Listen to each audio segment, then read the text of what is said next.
Silence is often misunderstood as weakness, as if the absence of speech means the absence of thought.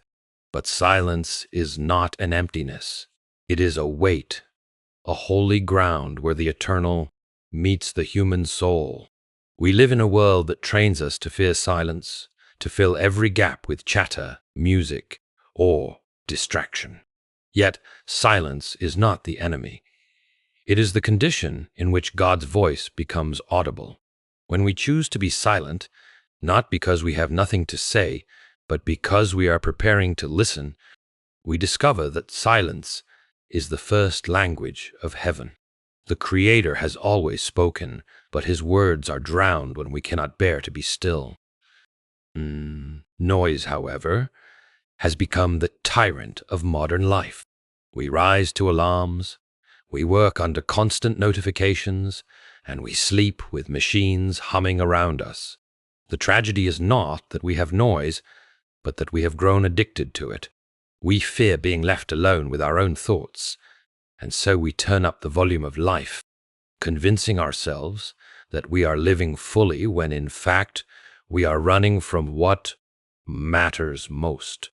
This noise does not merely clutter the ear, it clouds the soul, until we mistake echoes for God's voice. If we are to hear him in this moment, we must learn to resist the flood of noise and reclaim silence as an act of courage. When silence enters, we discover that God's speech does not always come in words. He speaks through the pangs of conscience when we are tempted to betray truth.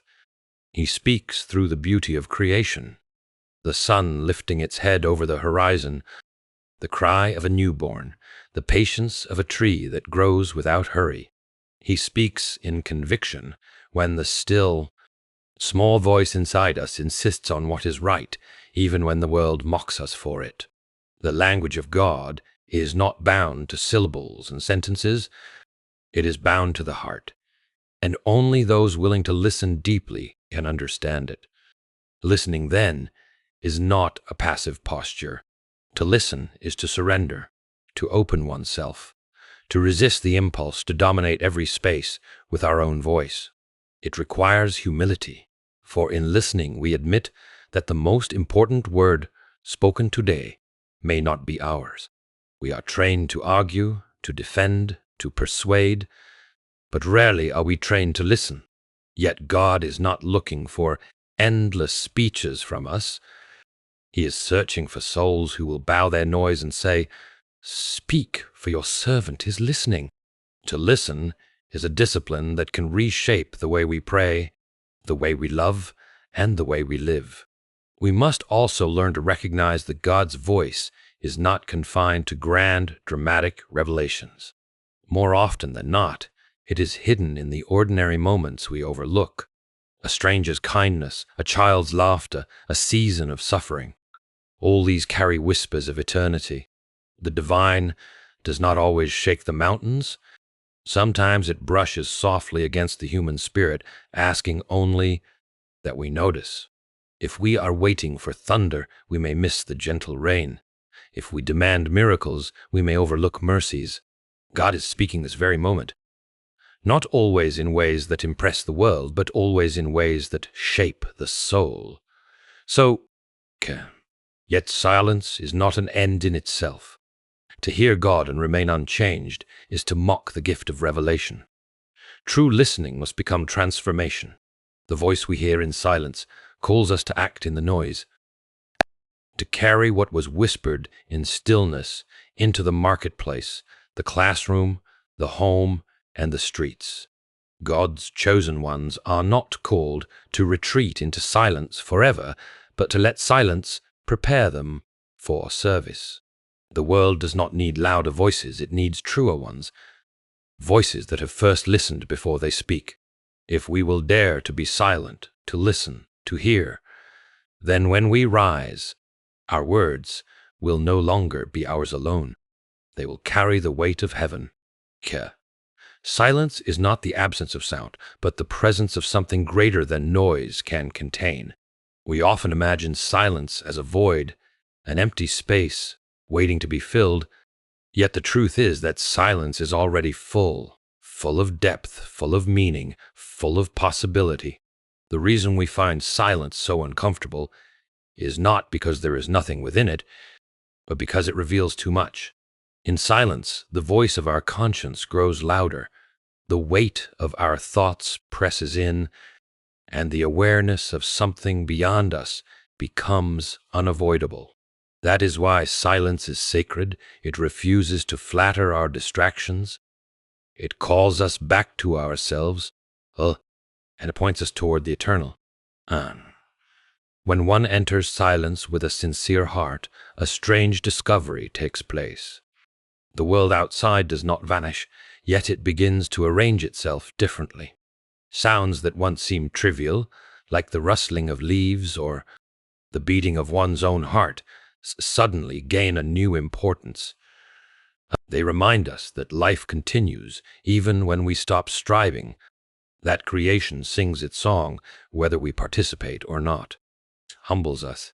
It tells us that we are not the center of all things, but part of a grander harmony. In this humility, the sacred weight of silence becomes visible. It teaches us that life is not sustained by our constant effort to control or speak, but by a deeper rhythm that was here long before us and will remain long after us. Yet many fear silence, for silence holds a mirror to the soul. In noise, one can escape. In silence, one must face what lies within. The bitterness of unresolved guilt, the ache of loneliness, the hollowness of vanity, all these surface when the clamor fades. But this confrontation is not a punishment, it is a gift. For how can a wound be healed if it is never exposed? How can a heart be purified if it is never examined? Silence is the physician of the soul, uncovering what noise conceals. It is in this exposure that God speaks, not with thunder or fury, but with the steady whisper that says, "Here you are, and here I am." To understand the sacredness of silence, one must consider how creation itself was shaped. The first act of existence did not begin with human speech, but with the word of God. Out of a void he spoke, and it was not the chatter of countless voices that followed, but the orderly unfolding of light, land, and life. That original silence was not a lifeless vacuum. It was a canvas prepared for divine artistry. Likewise, the silence we practice today is not lifeless. It is the canvas on which God writes his wisdom, painting truths into the texture of our spirit. When we stand in silence, we are returning, in some small way, to that original condition of receptivity, where the Creator's word can again be heard without distortion. The sacred weight of silence also reshapes the way we approach one another. Consider how often words fail us in moments of deep sorrow or profound joy.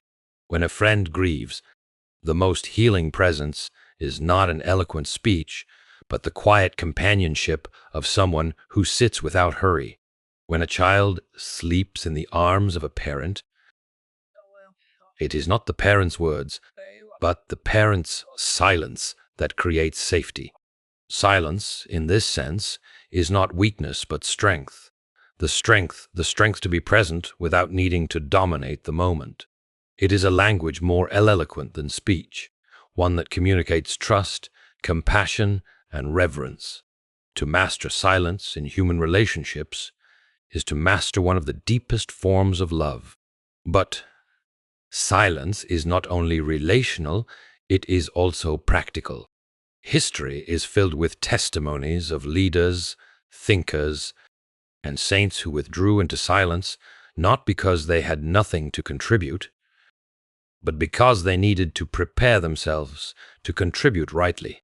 Silence gives space for reflection, for sorting the necessary from the trivial, for hearing the voice of truth amid the din of opinion.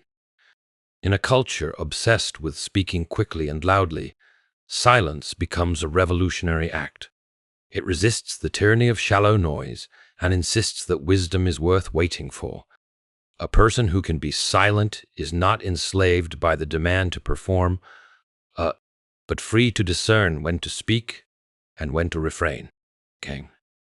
The weight of silence also presses upon our spiritual lives. Prayer, for instance, is often reduced to a monologue of requests, as if God were merely a distant official to whom we submit petitions. But true prayer is incomplete without. It is in silence that the petitions settle, the anxieties calm, and the heart becomes open enough to receive. Silence transforms prayer from a performance into a communion, from a speech into a listening. And when one learns to pray in silence, one discovers that God's answers are not always words, but shifts in perception, strength for endurance, peace in the storm, or clarity in confusion. Silence thus reveals prayer as a dialogue, not a transaction. Therefore, to treat silence as sacred is to recognize its hidden power. It is not a break from life, but an entrance into it. It is not the denial of reality, but the unveiling of it. In silence, one finds truth unmasked, presence intensified, and the voice of God resonating not as a distant echo, but as a living word. To carry silence within is to carry a sanctuary, a place where one can retreat at any moment to listen and be renewed. And when such silence is honored, it ceases to be a burden and becomes a strength, pressing us into the depths where eternity meets time and the soul finally learns how to hear. And noise has become the uninvited companion of our age, a constant presence that seldom allows the soul to rest. It is not merely the sound of traffic or machines, but the deeper noise of endless words, shallow entertainment, and restless distractions that surround us. This noise is more than a nuisance. It is an enemy, subtle and cunning, because it does not attack with violence, but with seduction. It lures the heart into believing that constant stimulation is the same as fullness, and, when in truth it is emptiness dressed in disguise. To the soul, noise is not harmless background. It is a thief that steals attention, fractures focus, and blinds us to what is eternal. Kent?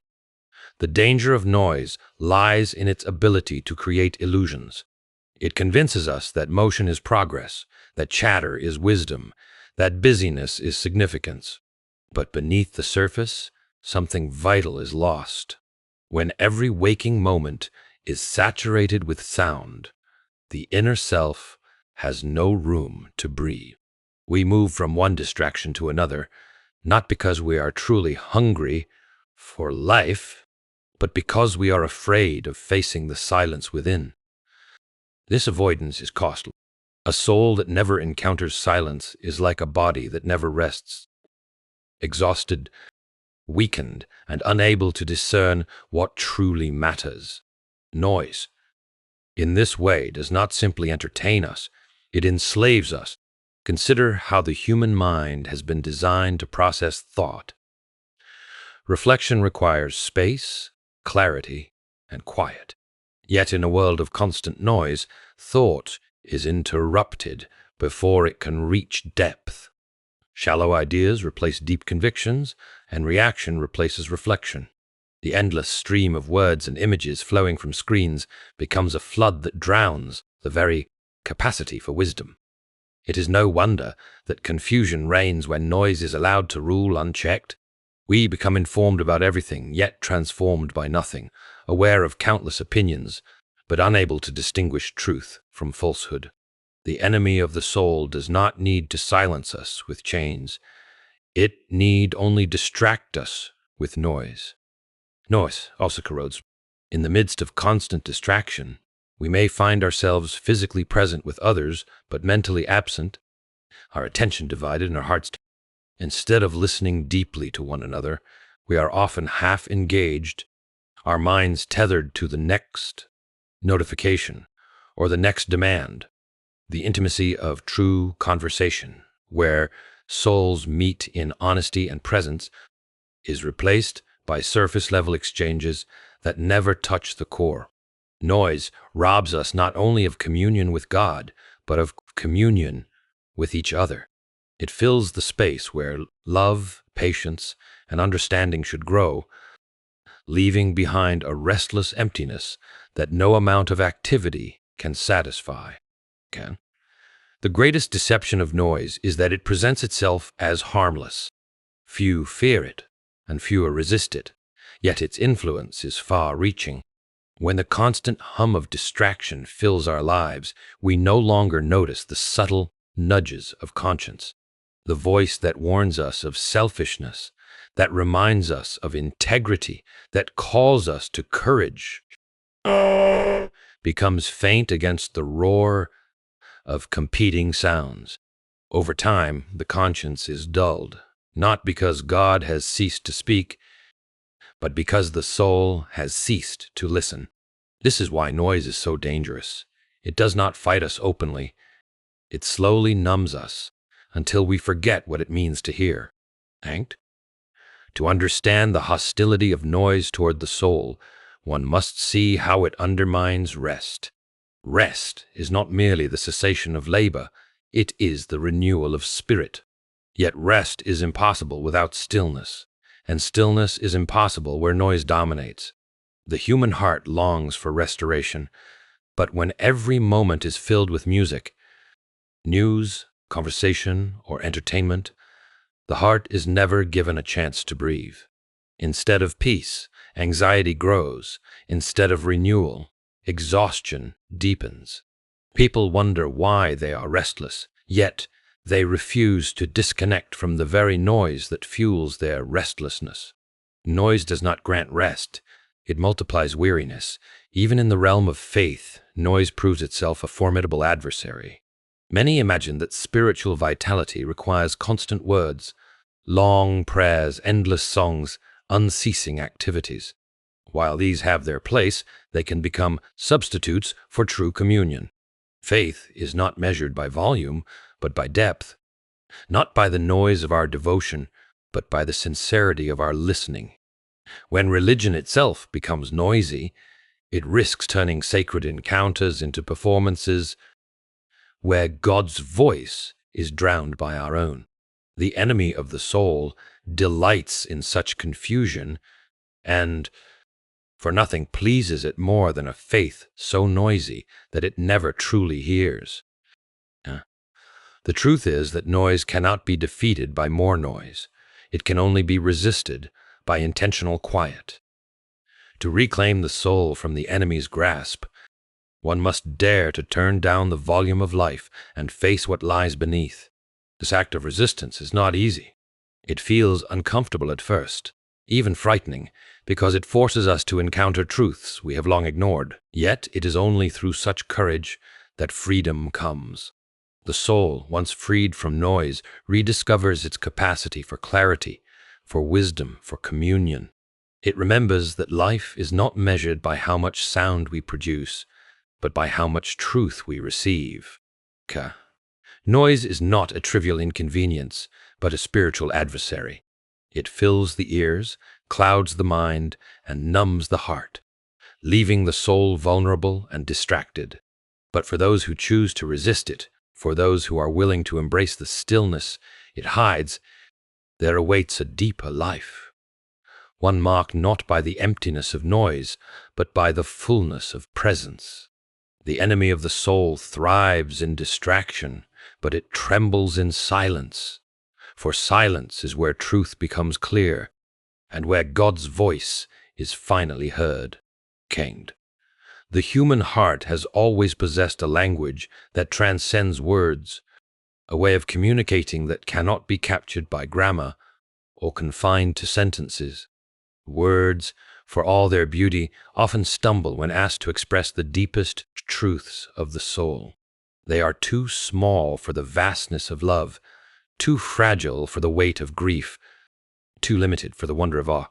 The heart, however, speaks in a different tongue, one that flows in silence, in gestures, in convictions. and in the invisible threads that connect one soul to another. When we speak of God's voice, we must learn to recognize that He often chooses this language of the heart, bypassing the clamor of words and entering directly into the depths where understanding is more profound than speech. One discovers this language in moments where words fail but meaning is unmistakable. A parent looking into the eyes of a child speaks volumes without uttering a sound. Two friends who endure hardship together communicate more through their quiet solidarity than through any sentence they might construct. In prayer, there are times when lips fall silent, but the heart continues to cry out, and those unspoken cries are heard more clearly than carefully composed petitions.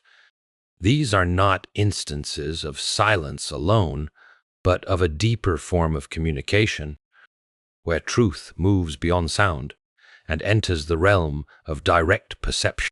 The heart knows, even when the tongue is incapable of articulation. Okay. The language of the heart is also the language of conscience. It speaks not through debate or analysis, but through a steady conviction that presses upon us with authority. When faced with a moral choice, there arises within us a voice that whispers, or at times shouts, what is right and what is wrong.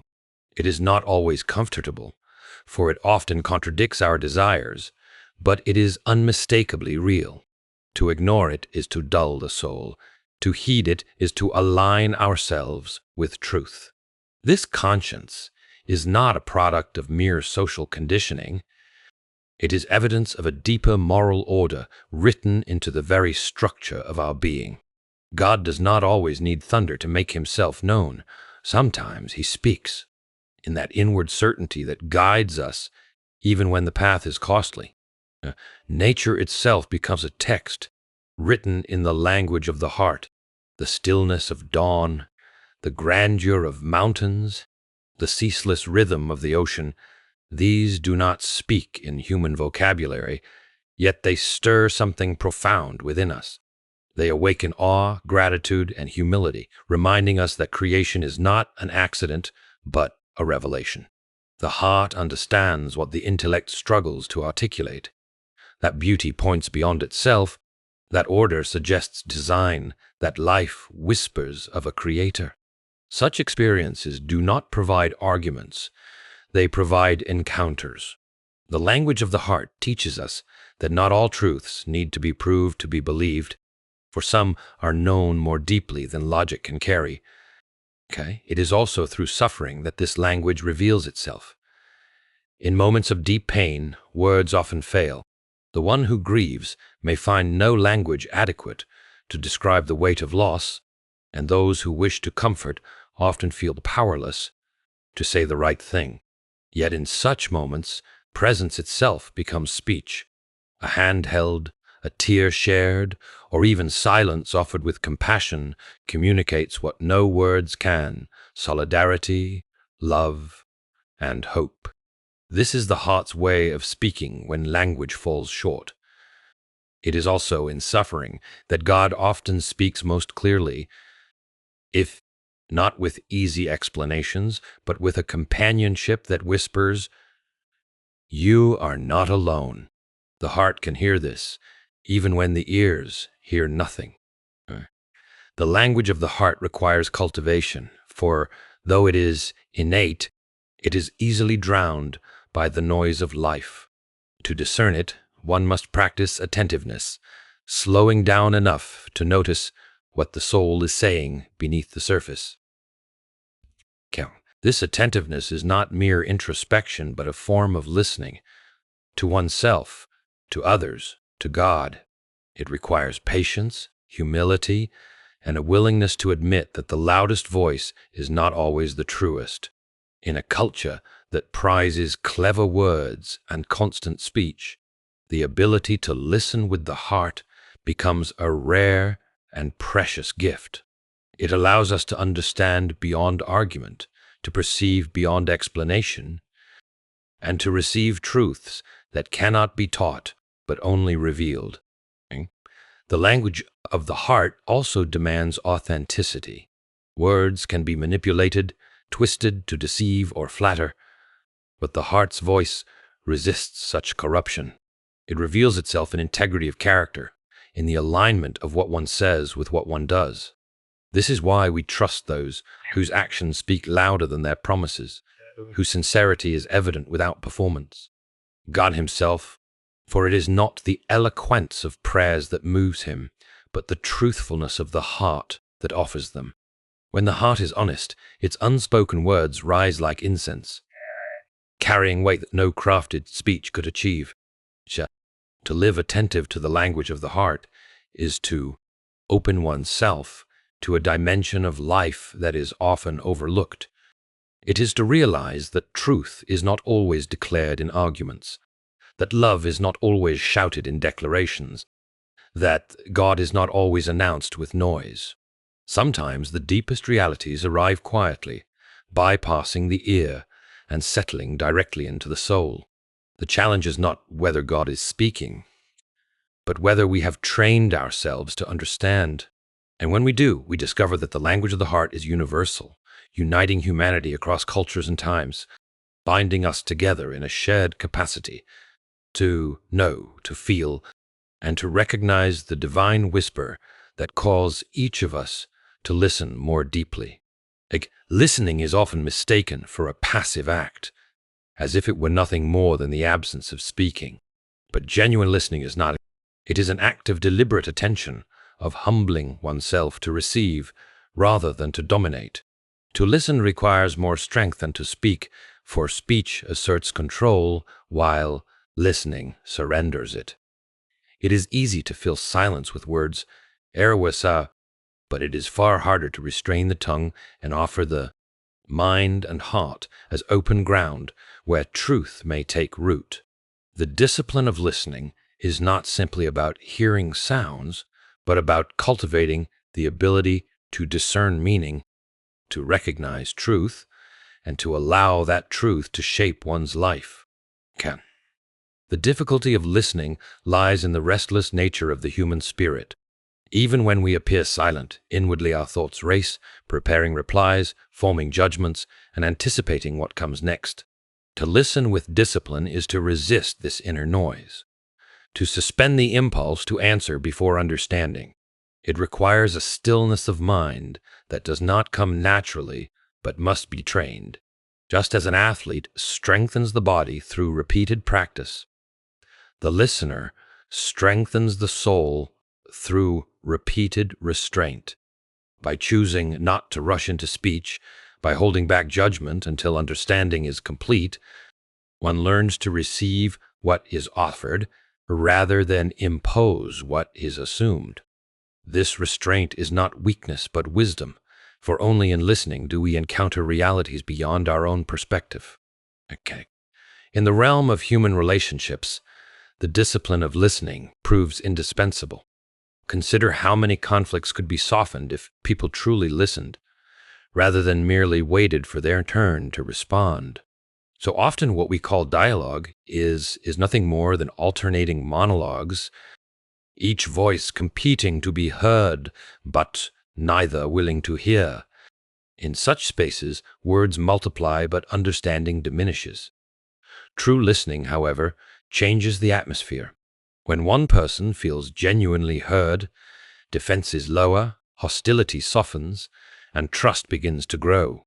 Listening is not about agreeing with everything said. It is about granting the dignity of being acknowledged.